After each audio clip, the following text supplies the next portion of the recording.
being disingenuous when you say Norgaard is the Partey replacement. Well, he's not.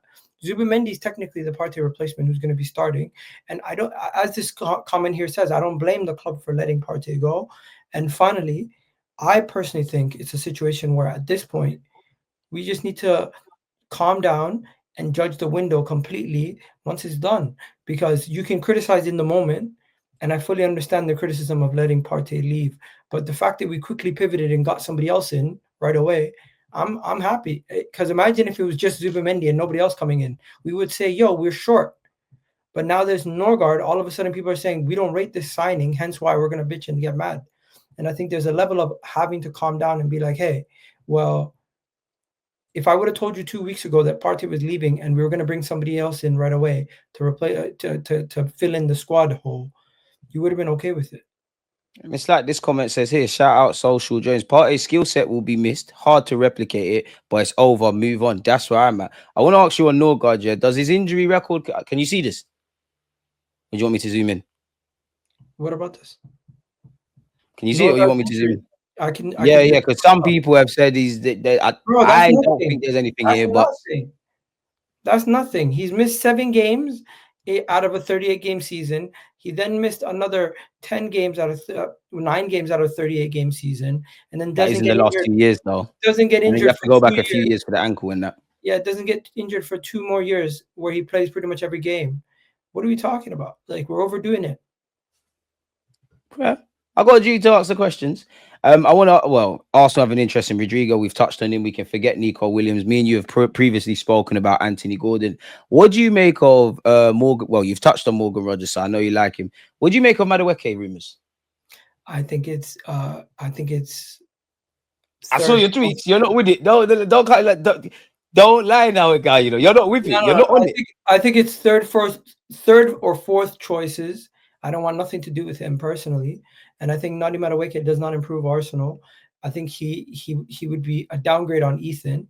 And we'd be spending 50 million on nothing. It makes me sick to my stomach that I see him even imaged in an Arsenal kit. I think he's arrogant. I think he's not a good character to have in the dressing room. Based on what I've seen at him at Chelsea, basically fighting. Oh, yeah, that's a bit harsh. He's not a guy to have in the dressing room. I'm just saying, when you have guys taking goals off defenders, saying, "Oh, I need it. I get paid for this." I'm like, is that really the kind of character you want? Ain't that good mentality though? On the flip hand, because I don't think Madueke is the guy, but I actually like the fact that he believes in himself.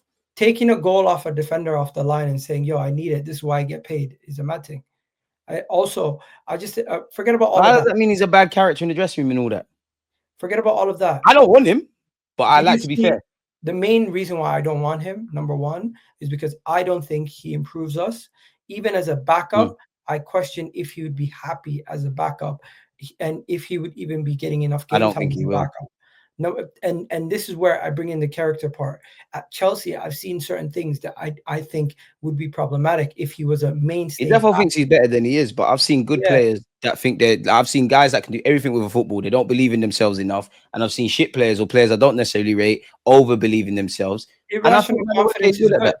Irrational confidence is good, but when you're being asked to be a role player, irrational confidence can be negative.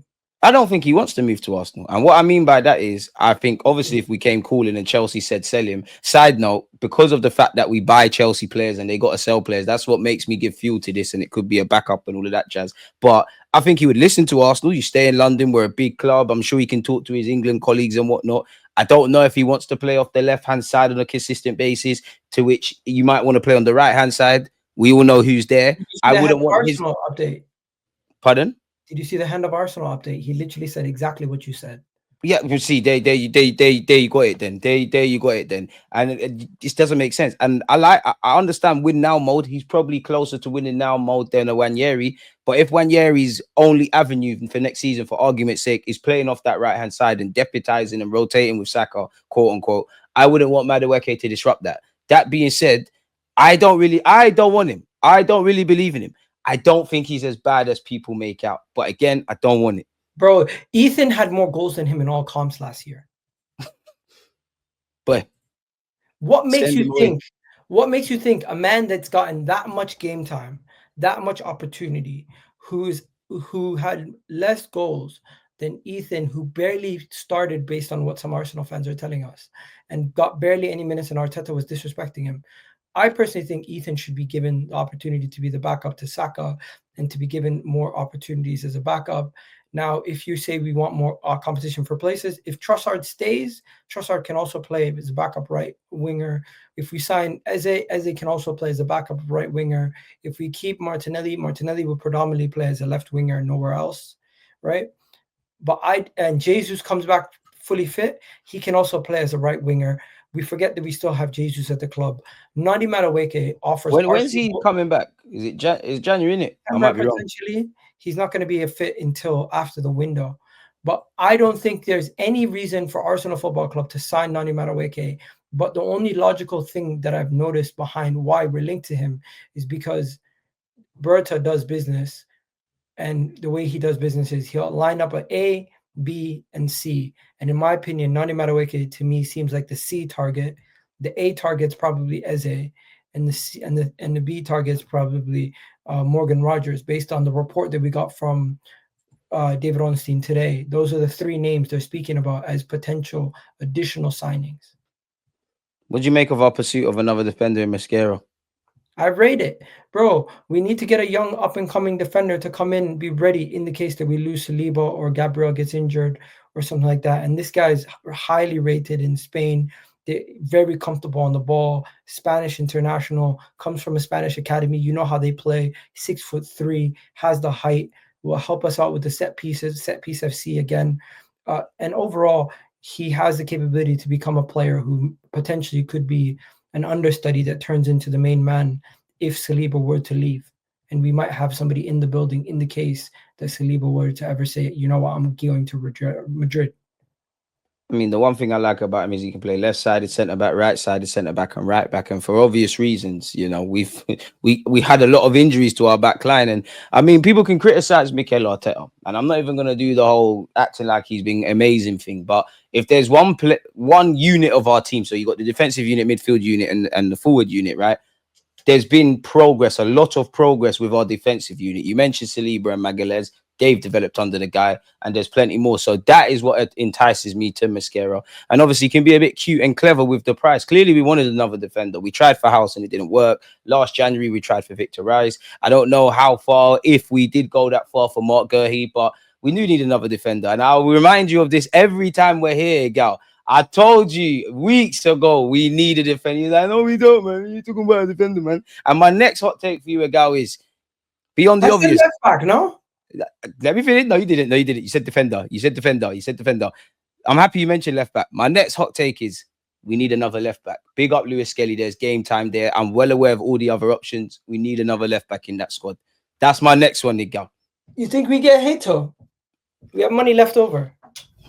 I don't think we get Hato, if I'm honest with you. I would love him. He could play left back, long-term centre half. I think if I was Hato's agents, I could understand leaving and going to a bigger team. But I'm not being funny. What about Calafiori? That Calafiori be good. There's game time here, bro. And Calafiori needs to stay fit. You've been injured for 100 days. I got a lot of time for Calafiori. But Hato would be great. As you kind of said, we have to kind of future-proof before we obviously need to. For me, it's a case of, with Hato, if I'm him, you're 19. You've played over 100 times for Ajax. You've captained them. You've got a year playing centre-back and left-back. I don't want to be disrespectful to Ajax because it's one of the biggest clubs in Holland and historically one of the biggest clubs in Europe, right? But the pressure that you're probably developing there is not going to be the same that if you're under the microscope in the Premier League. You don't need to move yet. I would at least stay for one more year. I promise you. You know what? Listen, I very rarely do the chess thing. I'll say I'm wrong. I promise you a left back arrives, regardless of what we think we're doing with defenders. I promise you, look, a left back. I think if we bring in Mosquera, we don't bring in any more defensive cover. All right, let's see. I could be wrong. Same way, if we were to have brought in Hato, we wouldn't bring in any more defensive cover. I just don't think we're going to do the Hato. We're not going to do the Hato thing because what's that about? 40, 50 quid. Who else are we linked to that's a left back? Not really anyone, but that's my point. I don't think we're going to get Hato because I think he's going to cost 40, 50 quid. I think if we get a left back, it's a cut price kind of thing, like with the Mascara thing. 40, 50 quid on Hato potentially, 60 odd whatever on Eze. We got Anything Miles from Kelly, we got Calafiori. We're yeah, good. big up them. I'm aware of that. 60 odd million, 60 to all the way 60 to 80 for either Sesko or Gyökeres, and whoever else, all the other fees you add them up. I just don't think we're gonna go for Hato. Timber can I play mean, left people back. need to remember Luka Dean was at the Emirates early in the season. Kivior and what do you call it? Timber can also play left back. Yeah, Kivior, you don't need to play. You're right, but that's what I said. I know we've got options. I know Tommy can go there. I know Calafiori can go there. I know we've got Lewis Skelly. I know push comes to shove, Timber goes there. I'm aware of all of that. You know, I still think we will sign a left back. Hey, I think we're preferably with a different skill. We're gonna sign a goalkeeper, defender, 2 midfielders, a striker, a left winger, and I think maybe one more. So 7 max. I don't see a place for another. That you're saying basically 8 maybe. We're pushing it now. What? 8? What are you talking about? 8 left backs, or do you mean 8 players? How many forwards do you think we're gonna sign? 2. Okay, so you're saying 7. I hope 3, but I think 2. You're saying 7 signings then. Striker, left winger, centre half, keeper. I think a left back arrives. What else have I missed out that we've done already? Centre mid with Zubimendi and Norgaard. That's 7, isn't it? Outgoings, you never know. Big up Malaysia as well, by the way, in the building, man. That's a lot still. I don't know. 7 ain't a lot, man. And but do you want more depth or not? The man want more depth in this thing or not? I want depth, but bearing in mind, some men are still gonna leave, you know. We've been talking about maybe, just maybe, a Trossard, a Kivi or Martinelli. Bear man, and they're the maybe leavings. If then you've got man that need to cut. Get sold, then maybe. That's fair. Maybe with a different skill set at left back, but yeah, 8. I'll be amazed if we get 8. But if we go on the club, they say they want 3 forwards. Or to be fair, the club haven't actually said that. We're told that we want 3 forwards, whether that's 2 strikers and a winger or a versatile guy like Eze, an out-and-out left wing and a striker. I don't know. But we need to look after the depth. Eze, not even Madueke. Well, I'll be pissed. You know what? If Madueke signs for Arsenal, I'll give everybody support, but I don't want to see any Arsenal fan dress it up as this is some outsmarting the market and Arteta can get a bit out of him. No. They're going to do that. You're going to have a guy singing Madueke songs. But then Arsenal, and again, like what you kind of alluded to, regardless of who is brought in, we need to be getting over the line. Whether you have 2 strikers, no strikers, you sign your plan A, plan Z targets, make sure things happen. What do you make of the Gyökeres stuff? You know, we've heard he split up with his girlfriend. Obviously, apparently he's not returning to pre-season. Do you think we're getting going for Gyökeres? Apparently 60 million clause is now active. Do you think Gyökeres, do you really believe Gyökeres is the one Arsenal are going for? Or are you tending towards Sesko? Bro, man's going through a lot. He split up with his girl. What the hell? He's doing everything to get this move, man. The man's depressed out here just to try to get a move to Arsenal. I don't know, man. I think at this point, if he wouldn't have to go through all of this if Arsenal were really serious that he was going to be our number 1 guy. It looks messy with Sporting, if I'm honest. Very messy. You know, Sporting basically are saying, we have a price, but we're not paying it to you. And it's like, what? Basically, they want us to pay the English tax because it's us. Because they seen, what do you call it? Because the Premier League club. Because gentleman's agreement has no place in business. Because they seen Zubimendi and what do you call it, Cunha deals. They're like, yo, we don't want to sell him anymore for cheap. Are they wrong for that though? I think they have to hold their word.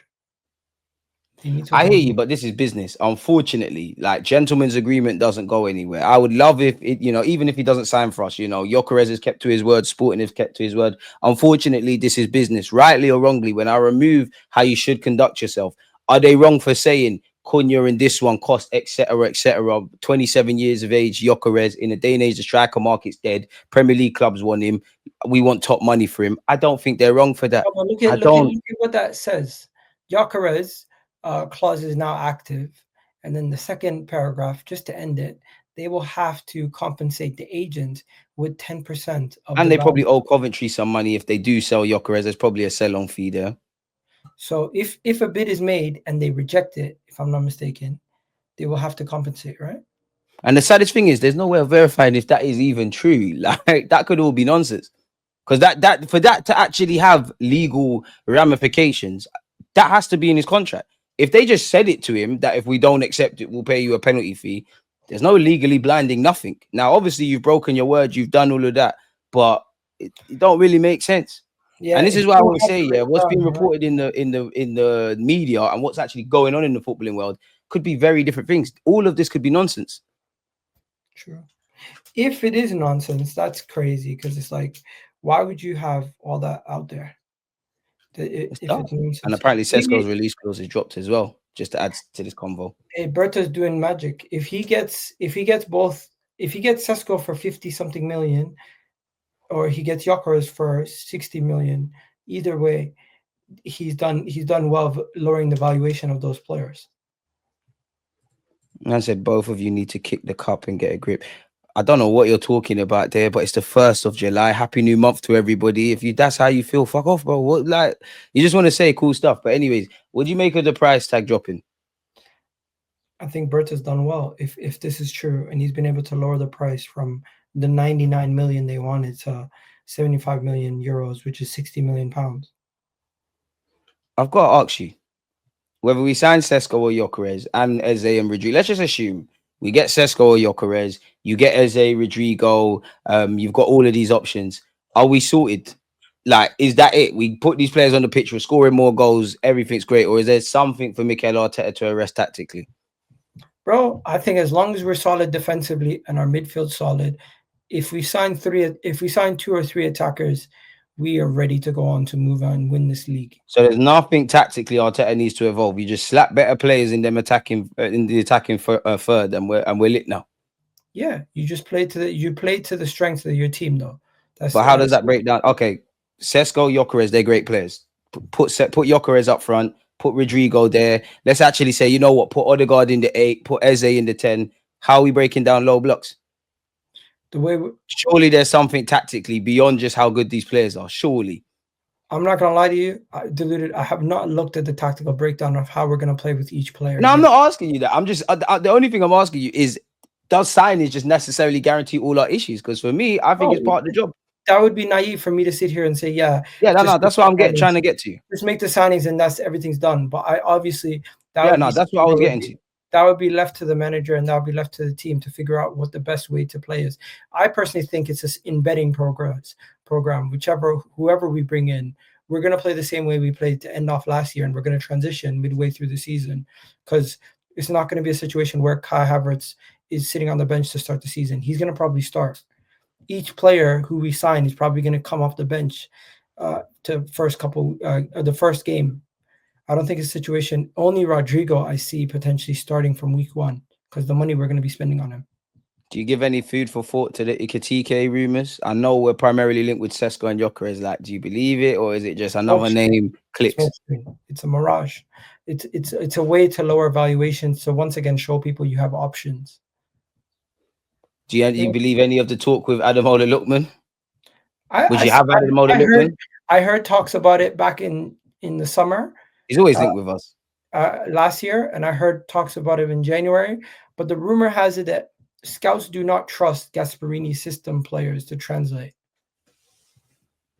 Damn.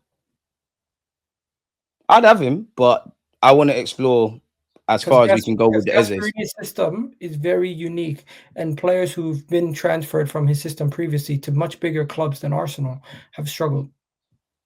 Apparently, the Arsenal app have announced Kepa. Kepa's actually signed for us. Actually, in Arsenal, he's actually a Gooner.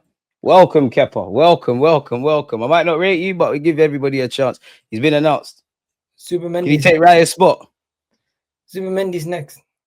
I hope so. Do you think he can take Raya's spot? He has competed with Mendy at Chelsea, done his thing at Madrid, competed at Bournemouth. Nah. I gotta ask the questions. Right, big up yourself, Kepa, man. Big up yourself, man. Big up yourself. What else have we got? Big up Miles Lewis Skelly for signing new deal. Go on, Egal. Now, you know what? Welcome, Kepa. But yeah, Arsenal fans are going to be fuming that this is the first sign we officially announced. my last thing for you before I let you get out of here, yeah. I'm sure you saw this on social media. Premier League TV coverage will feature touchline interviews with substitute players for the first time next season. Cameras will also be allowed in changing rooms, but under certain restrictions, which includes never when the manager is delivering team talks. What do you make of that? What the hell? Well, that tells you everything. Nobody's home. That's why the wind closed the door. Um, bro, I like this. I like this. I think people need to calm down. There's nothing wrong with change. I think some people don't like change and they feel like everything's North Americanizing the sport. But the reality is, we needed to see something different in the same old TV coverage. TV coverage in the Premier League is kind of getting dull. At times, I would rather listen to like ourselves or one of our podcasts or watch along at times rather than just listen to the broadcast. TV's dying, man, and they don't know what to do about it. Well, Yeah, so they got no strategy. this brings something else to the match experience, and if it's showing us the locker room, as long as guys aren't walking around naked like Chiellini, or what do you call it? I know that was wild what he did, or you don't have people effing and blinding calling out managers during games. It's going to cause more drama. It's going to cause more headlines. Going to cause more talking points. And I'm here for the drama. I like it. I think the NBA, they miss a trick sometimes, not having players speaking at halftime or coaches speaking at halftime. They should do that more often in Premier League games. And I think it's only one out of the three they're going to do at any given day. But I would love to hear from. I'm running on the pitch, I think, and following the celebrations. The next thing they're going to do. The celebration thing is amazing because La Liga, they do it and they do it very well. When a player, I don't really care about the celebration thing. A man scored a goal, do your thing, innit? No, but think about it. The dramatics of watching the game and you see Declan Rice score the free kick and he's standing there like, yo, what up? I mean, if it could look better than how it looked when he scored against Real Madrid, I think it looked pretty wavy when he did that. I'm just saying, out of all of these things, I don't care about that one. Look at La Liga. Jude Bellingham scores a goal in a derby, and you see him raise his hands, and cameras up close up on him. It's not WWE though, man. I hear it, but for me, obviously, as a football fan, like all of us, you want to get as close to the action as you can. So any little insights and whatnot, I'm all for. Experience is better though. Yeah, if I was a player where emotions are heightened, I don't want this because I might just be emotional. My emotions might be high. I might say something, and now you're telling me I got a bad attitude. If I'm a manager or a substitute player where we're trying to win a game in a high pressure environment, I don't really want to see this. I don't really want cameras in the change rooms. I don't really want this. If I was a coach, I wouldn't want this. If I was working at a football team where this would impact, I wouldn't want it. As a fan, I don't really care. I mean, if it works, it works, but I find it a bit cringy more than anything. You know, the crazy thing is, how is it that anything that changes football, people get upset? Like, do you guys... People don't like change, bro. In life, people don't like change. VAR and like goal line technology were positive changes in football, and I've never seen so much anger towards it. Because I think with that, the anger is misplaced. I don't think in theory, I hear it. There might be some people that say don't bring VAR. I don't think it's VAR like the technology. It's how it's implemented, especially in this country, and the inconsistencies with how they draw the lines and all of that jazz. I think it's misplaced with that. But that's life. I mean, we weren't around, but I'm pretty sure when somebody invented the first ever car, people were like, we don't need cars, we're riding horses, or I don't need a telephone, I'm sending it by letters. Something innovative always has to happen, innit? Essentially. That's just how society is, and football mirrors society. It's never going to change, man. Like it says here, VAR just being used by idiots. Now the players won't talk and be robots with generic answers. To be fair, I think in this country, rightly so, I actually say the players have generic answers. You can't. That's one thing I wish players, and it's more of a society thing. I wish players in this country could behave a bit like the North American ones, show a bit more personality. That's why they're going to